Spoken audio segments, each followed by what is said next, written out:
Hello गोंयकारांनो, हांव महेश मांबरे.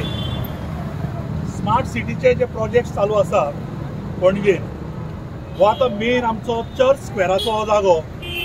आनी हांगा आतां मेसेज आसा ही पळय, गोंयान आमी म्हणटा गोंयची लँग्वेज उलोवपाक जाय. कोंकणी आसूं, मराठी आसूं, इंग्लीश आसूं, जी गोंयकारांक कळटा. हिंदी आमची राष्ट्रभाषा, ही खंयची भाशा हांगा बरयल्या ती पळयात. सो ही म्हाका दिसता भाशा आमचो स्वल्प जो आमचो मुख्यमंत्री आहा, तो स्वल्प जो हांगा गेल्लो कर्नाटकाक आनी थंय भाशण केल्लें की स्वल्प कन्नडा मारतली म्हणून कितें तरी उलयलें ताणें.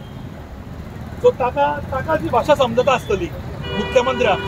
सो कितें हें इन्स्ट्रक्शन, हें कोणाक कळटा इन्स्ट्रक्शन, कोणाक लक्षांत येतलें, कोणाक वाचून येतलें, खंयच्या गोंयकाराक वाचून येतलें. This is shame for Goa. This is utter shame. गोंयकारपणाचे आमी म्हणटा, आमी गोंयकारपण राखूंक जाय जाल्यार हें असलें चल्लां आतां हांगा. गोवा जें आसा हें विकलां आमचें कर्नाटका व्हरून हांच्यांनी.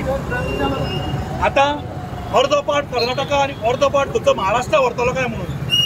This is a state of affairs in the heart of Panaji, which is a capital. आनी हो चर्च स्क्वेअर आसा, हो आमचो 18 जून रोड. आनी ह्या मध्यावर्ती हाजेर अशा प्रकारचे इन्स्ट्रक्शन जे खंयच्याच गोंयकारांक वाचून येवचे ना.